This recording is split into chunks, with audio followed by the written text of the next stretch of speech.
sukan da 'yan matan birni. Kaga mu ƙwallatan zuciyar jangudu, autan mama, ya gida. Lafiya ƙalau wallahi. Kanda ya naga kowane gida da wuta banda gidanku. 'Yan nefa ne suka yanke muku ne? Wallahi jiya da ana ruwan sama iska ta tsinka wayar wutar. Kun kira 'yan nefa? Wallahi baba ya kira su a jiya da ta lalace suka ce za su zo kaga har yanzu shiru. Kuma ba ku da masu gyaran wuta a nan unguwar ne? Akwai wani ɗan lami a nan maƙotanmu shi kaɗai ya iya gyaran wuta a nan unguwar shi kuma baya garin nan ya yi tafiya. To ba komai karki damu. Kuna da fulaya da tsani? Duk akwai su. To ba damuwa, shiga gida ki sa yara su fito min da fulaya da tsani na gyara muku. Haba, kawai ka bar shi ɗan fulani, kaga fa ba aikinka ba ne.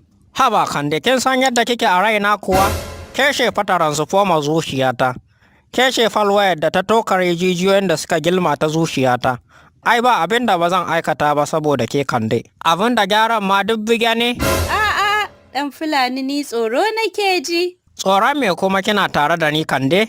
Ai karki wani damu, kin ganna nan ba aikin da ban iya ba. To bari na sa yara su kawo maka.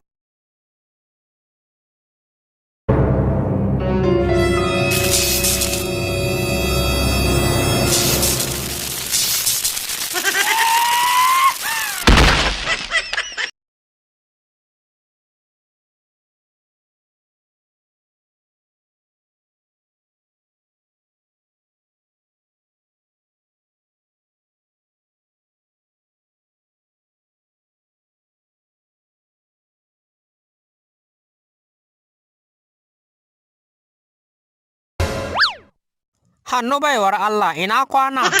Lafiya. Madalla, da Allah baiwar Allah ke ma fasinja ce ko kuma yarinyar mota ce ke? Direba ce. To don Allah direba ki taimaka ku kai ni inuwa. Za ka ga inuwa ganin idonka. Innahu min Suleimanu wa innahu bismillahi. Kande? Ashe ke ce? Sannu jangudo. Wa me ya faru ne Kande? Wayar wuta ce ta yi wurgi da kai kusan awa ɗaya baka numfashi. Kin ga sharrin wutar lantarki ko? Mu dai mun gode Allah da ka farfaɗo lafiya. Ai karki wani damu, wannan ɗin ma mistin aka samu. Amma na gano inda matsalar take. Wayar sharp ɗin ce ta sauka. Ana maida ta wutar ku za ta dawo.